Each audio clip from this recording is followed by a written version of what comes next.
Well, welcome back to The Whole Home. I want to show you one of my favorite frugal and sustainable DIYs.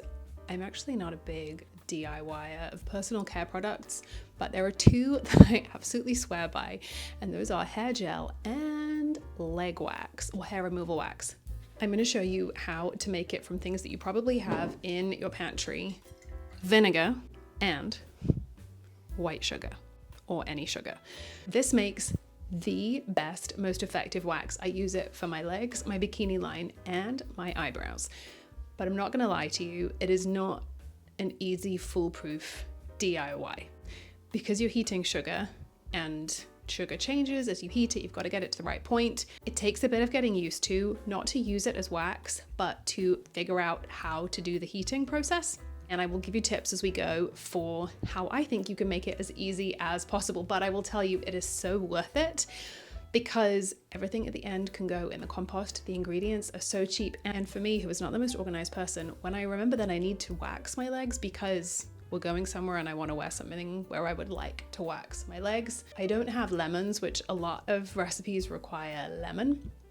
I don't want to go buy lemons. I want to use things that I have in my house, and sugar and vinegar are usually in my cupboards, which is why I have figured out how to do this with ingredients that I always have on hand. The written out recipe for this is in the caption below, so if you want to just read and look at the pictures, just head below, click the link, and you can do this without watching the video. But if you want to see the process, we're about to watch it. Also, it's a little strange to watch someone else wax their legs.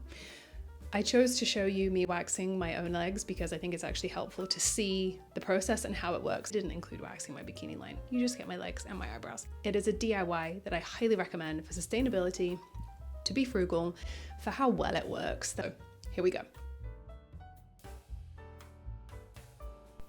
Here is what you're going to need to gather for this sugar wax recipe. We're going to start with some white granulated sugar.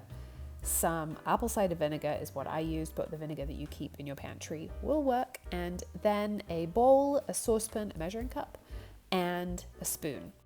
For the actual wax strips, I use ripped off pieces of flour sacks once the flour is gone. You want a thicker kind of craft paper. You can use a non-stretchy fabric and put it in the wash, but I have found that paper is a lot easier to work with, so that is what I do. And then a tablespoon measure as well as some water. We're going to start by adding 1 cup of white sugar to the saucepan. White sugar is easiest because it allows you to see the color change in a simpler way than if you were using brown sugar. So I would recommend using a white granulated sugar.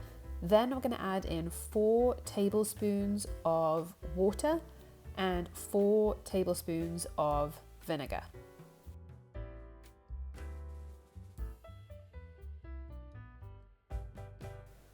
We're going to stir that together and then put it on a low to medium heat. You want to get it so that it slowly comes up to where it is bubbling, not vigorously bubbling, but just a little bit of a bubble. This is where it is going to take some patience and a bit of trial and error.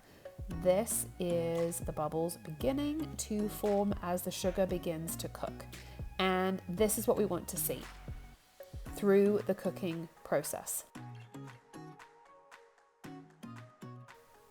After it's had close to 20 minutes, I'm going to pour it into a bowl and look at the color of the liquid. It's quite runny still, and it is not at all that dark amber color. So we're going to go back in, give it another 3 to 5 minutes, and then try it again.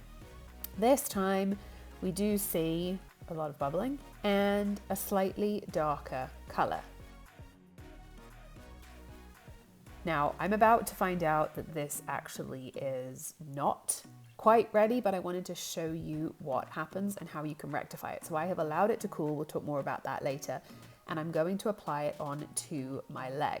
If it is not quite ready, you're going to find it goes on. It may be a bit drippy and run down your leg, but when you put on the paper will stick. It's good and sticky. But when you come to pull it off, like you'll see here in a minute, it is not going to take off all the wax cleanly. And instead of a quick rip, you'll find it kind of peels off with a sticky sound. You can see only one tiny bit has come off on the paper. It is not working. I'm going to go in and try again and then decide that nope, this is not ready and it needs to go back in the pan, which is totally doable. We're just going to take this not quite dark enough, thick enough liquid and pop it back in the pan until it looks like this. This video is unedited, so this is the exact color it was, and this is where we want to get to. Now, this is very hot at this point, and sugar can burn, it sticks to the skin, which makes it really dangerous. What I do is leave it for 20 minutes and then come back and test it with my finger. If you are unsure, please do your own reading and research, and you want to wait until it gets to 41 degrees Celsius before applying it to the skin. Like I said, I wait for 20 minutes, test it on my finger, then test it on a very small patch of my leg and see how it feels. And then if it works, I go on. And then here's what we're gonna do. We're gonna brush it on in the direction that the hair is growing. You can see I have not waxed for a while. These hairs are longer than you need them to be. And then we're going to put on the paper, smooth it down nicely so it's really grabbing onto that wax, and the wax is allowed to cool, and then a clean rip off. And this time you can see the entire patch of wax came off on the paper in one pull. Then we're going to apply it to the next area. You don't need a thick layer of wax, just a thin covering. Put it on, smooth it out, and with one rip, the whole patch of wax has come off. So this is the correct cooking, the correct temperature, and exactly what we want to see. And I'm just gonna go over and do this on all the areas where I want the hair removed, pulling it in the opposite direction to the hair growth. And then we're gonna move on to my eyebrows.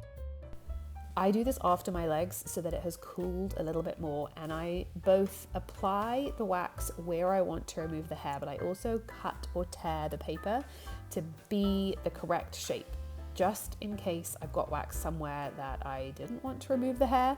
So we're using two methods of making sure we only wax what we want to wax. Then I hold the skin down and rip it off, and we have a really clean, quick eyebrow wax. And when you are done, I then saved that wax so I could reheat it and use it for my bikini line later on in the day when I had a moment. But it is water soluble, so you can just pour some warm water in it, let it sit, and it will dissolve down, or heat the pan over a low stove with some water in it. It will clean right out. It is not sticky and messy. It will just clean, and then all of those papers can be composted so that you will create nothing that needs to go to landfill, which I love.